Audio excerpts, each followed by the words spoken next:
Welcome to the SDA Housing Podcast, brought to you by NDIS Property Australia.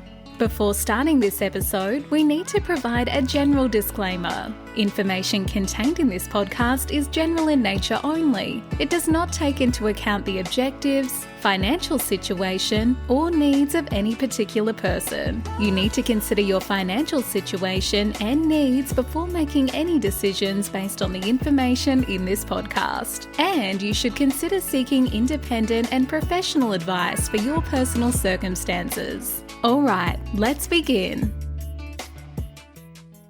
Good afternoon, Minh and Dan. Thanks for joining me today to talk about the recent changes in the pricing review. To begin with, I'm interested in knowing from Dan, how does the recent changes affect SDA providers? Okay. Cool. And we're talking about the SDA income changes here, yeah? Yeah, of course. Because, obviously across the board, the recommendations were generally increases, but some very notable increases, particularly in approvability. But two-bedroom funding substantially increased as well. Some very strange changes to robust funding. So all of that affects, obviously, what happens in the market and what we can expect will come through. It affects our conversations with the investors that we're working with because their incentives change. In some ways, people that have built SDA or are currently building SDA, not with any attention to the fact that there might be a price review coming up, they just obviously built it up operating at previous pricing. They are delighted. And I mentioned in previous conversation that we've had that a big part of the role, if you are working with investors that own these dwellings, they have anxieties and they're dealing with at the moment, rapidly increasing interest rates. And perhaps they didn't account for those when they first started, or they didn't have enough contingency there for 3 years of a build, so all these pressures that they have experienced. Yeah.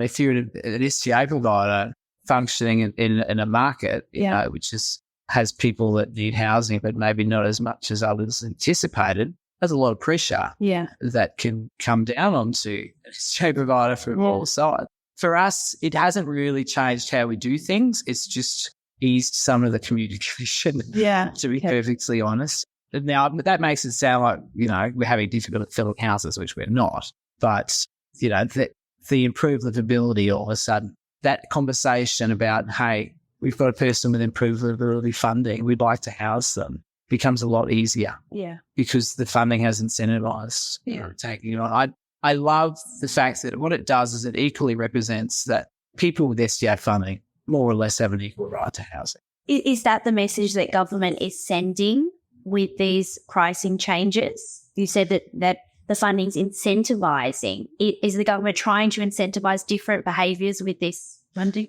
Of course. I mean, by changing the numbers to make it more attractive for the investors, the government wants to see more contribution to that little sector, or called improvability instead of HPS. Because we've seen too much focus on HPS from the investor and construction builder side the last 4 years. It's the way they've modified the true participant funding. If you look at the numbers, the 3-participant home total income is barely above the 2-participant house, which implies, well, why'd you build a big, massive house for 3 when you're not going to get much more money? So the government, in their own way, has incentivized the 2-participant home or dwelling environment and the improvability because of those changes. So, that's their way of tweaking it, I view it as a correction. Is that there are implications from the previous funding, which were 3-bedroom high physical support dwellings. They looked at the results of what they produced, and then they have decided they needed to correct according to the result that they're hoping to achieve. Okay. And a question for you, Minh, is what do you think how do you think these changes then affect the market? Well, it creates, I don't like to use the word discrimination, but when investors are discriminating by choosing one cohort of participants, because that's where the funding is, it was just unfair for the market itself, for the participants themselves in general, and the providers. So we're having a more of a level playing field for improvability as almost the same or very close to the income that people wanted. It provides a fair playing field so that we don't discriminate anymore amongst a robust, an FA versus an IL versus HPS. It's very similar now. But what about a robust? Well, that's a problem we haven't seen resolved yet. It's still going to be an attitude from investors to say, well, why would I build a 4-bedroom, 3-bedroom house for one tenant? Yeah.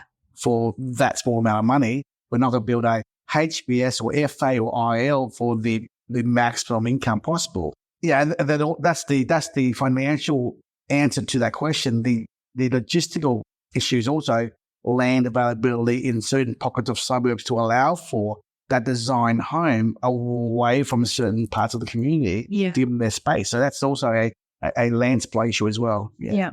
I think the robust is very strange. The robust 2-bed funding is higher than single resident funding now.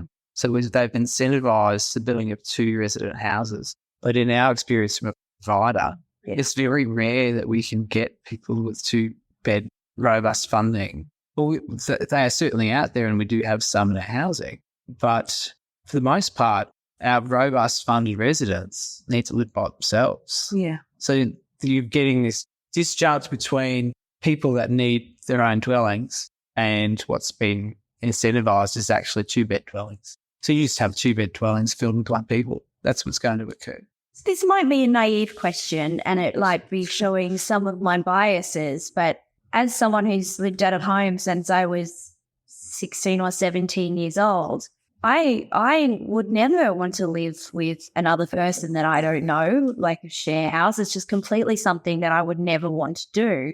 Are there participants that choose to live in with other participants that, and are these their friends, are these their loved ones, or are these random people that someone else is paired for them? I'll give you some common sense answers and also some facts from the Housing Hub. 45% of the searches by participants online are for individual living environments. It's not even half. Which means 55% are not. Right. But, there's an old saying in life, you get what you're given, or beggars can't be choosers, right? And if you've got nowhere to go and you're given a 3-bedroom funding to live in a house and that's all you got to take what you got. So do they all want to live in a group home or 2-resident, 3-resident home? No. That's the answer. Yeah. They don't all. We certainly have residents that are happy to. Yeah. Yeah. Or even want to. Okay. Because the flip side of that is it can be lonely by yourself. Right. And there is a lot of time that people with disabilities, especially if you're relying on community access to go out in the community, that's a lot of time by yourself at home. But it is driven by what the NDIS wants to pay for. Yeah. And part of their mandate is to make sure that it is, I guess, done in an affordable way. Yeah. Value. Doubtedly. Yeah. Value for money is the term. It's in there. Yeah. True. But now the new numbers are out. The robust villa, the IL 2-resident housing, the 1-resident apartment HPS, they're all roughly the same numbers now. If you look at the numbers, they're all 70, 75, 80, 85, 90, which is now, before it was a massive 35,000 versus 8. It's massive now. But you've got to think of it's one piece of the pie. Yeah. SDA is one component. So it's simply a rental subsidy, and the majority of the money is actually going towards core supports. Yes. And so the majority of the savings are, how can we save on core supports? So we're okay to fund you for 1-bed villas, but do it in a few so that you can share core supports. That's what they do. Or apartments, do it in a few. There's a reason there's no 1-bed house price, because they don't want anybody living on a parcel of land by themselves. Yeah, right. Yeah. So, I think they have definitely, I know that they have considered in this price guide how this fits in with core supports. Yeah. And so the flip side to that is, and I said that I would never want to do it, but I have had people recently contact me saying that they have specific participants in specific Indigenous communities or specific cold communities or, from specific cultures that only want to be cared by people who understand their culture and want to be with other participants who have similar needs to them of the same culture. And they want to be with multiple people together I believe that there's a number of how many people with disability can live in a premises. Is that right? Yeah, there's a limit of 5 for SDA, which being in group home. Not that there's a lot in the market. Yeah. 3 is typically the maximum that we see. But yeah, you do see 4 and 5 bedrooms in each region. Yeah. A small amount of those. Yeah. Okay. People I'm talking to, we're talking about 15 or, multiple people and potentially buying large blocks of land and having, That's there. Yeah. So these are separate dwellings in that case. There's on one block. Yeah. It's a density restriction that you can't have more than 15 or 10, depending on your composition of dwellings in that place. Yeah. So that's a factor. Yeah. And then you've got, just going back to the price guide, of course, you've got OOA payments that you can receive. 10 is your caps there. Yeah. I understand that my understanding is that the reason for capping how many people is also because we don't want to create institutions, that it's about, but is there an argument that if people of the same culture and background want to live together, that there is a place for more than 5 in a home? Or does the funding just not allow that? So like a 6-bedroom home? There's a limit on cap. It doesn't. They won't fund that. Right. That would be legacy. That meets the definition of legacy. Well, it doesn't, because legacy is older housing. Yeah. They've just drawn a line in the sand. No 5-bedroom. Yeah. Okay. No more than 5 bedrooms. Yeah. But obviously there are ways that you could have different dwellings. The average is 1.8 1.8 people per dwelling.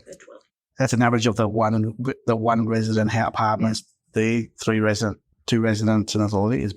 There's no less than 2, no more than 4. So it's 2 or 5, and that's it. Now, this is probably a really stupid question, but why do we say dwelling? Is it because a home or a house has another definition? Well, an apartment's on a house. It's a home. Well, yes. Why do we call them homes? The legislation, so the SDA rules refer to it as dwelling. Yeah. And then the definition of dwelling is then broken down into different dwelling types. Yeah. It's more of a design construction definition. You've got the home, which is really kind of just a house. And then you've got apartments, and then villa/duplex/ townhouses is the dwelling types. Yeah. So we get used to it, I guess. It's interesting how the language of the legislation becomes the language of the sector. It's the same on the audit side. I talk about governing body, where you would never say you have a governing body, but the legislation refers to the management team as the governing body. Or we talk about participants as opposed to people with disability, or, I think the language does there, but I was always wondering why we don't just call them these people's homes or accommodation. And if you look at their registration categories, there is accommodation and tenancy as a line item, which actually refers to a support coordination function of helping people find accommodation. Yes. And so the confusion is constantly people come to me and they've registered for accommodation and they're like, I'm a SIL provider, or I'm an SDA provider. And I'm like, you're absolutely not. You've registered for support coordination. And not even support coordination of supports. So, there's confusion. When I started doing this, when I started working with providers, when the NDIS rolled out, it's much better now, but there was no definition table that explained. So you use the words core supports. The Commission doesn't use that language. It's a certified provider. And there was nothing that maps the pricing. So the providers talk about the pricing. Participants talk about the categories, core supports, consumables, etc., the capacity building. We talk about line items when we're talking about billing, but the Commission has its own 36 registration groups and they don't match. And so I actually had a whiteboard for years up on my office that I've created. The first map that I ever saw was me creating it, and I gave it to everybody that I knew. Gave it to all the auditors I trained with, all the consultants that I knew, because I was like, we need conversion of language. Yeah, it is. And I when I'm auditing people, I say my job's a translator. I'm translating your practice into the Commission's language. And you tell me how you conform and I'll translate that into the standards. And I think it's interesting that now the SDA language is a different set of language. We're speaking a different dialect almost. Yeah. Well, I could talk about that phrase. It's how language changes in terms of, the social work kind of background I come from. Yeah. So in Queensland, it was all consumer. Yeah. And consumer is what they say in aged care. Yeah. And consumer became a dirty word. And this naturally occurs. Yeah. We don't use we shouldn't use consumer. We'll use participant. Yeah. And in SDA, at the SDA conference that I met you at, everyone was talking about tenants. And for me, I was almost offended at the word tenants because I was like, no, these are people. They're not tenants. They're not people, they're our customer. They're the reason that we're doing this. They're more than a tenant. See, to me, using tenant means that there's no distinction between a person being under the NDIS or that he's renting elsewhere. That's true. And so it's actually more inclusive, in my mind. Just don't feel it being person-centered. I don't know. We've forgotten the person has needs. They're just a commodity. It's a subjective. Yeah, I think it is. Yeah, interesting. It's an interesting distinction. That was all the questions that I had, and we kind of went off topic there, but it was very interesting to hear your opinions about the changes and also for me to be educated about the language. So you're definitely teaching me a lot. But thank you. All right, so just to be with you, right? Absolutely. Great. We hope you enjoyed this episode. Please make sure you are subscribed and following us so you can keep in the loop with all of our upcoming episodes. We would really appreciate it if you could leave us a 5-star rating, a written review, and just share this podcast with those that could benefit. Until next time, catch you on the next episode.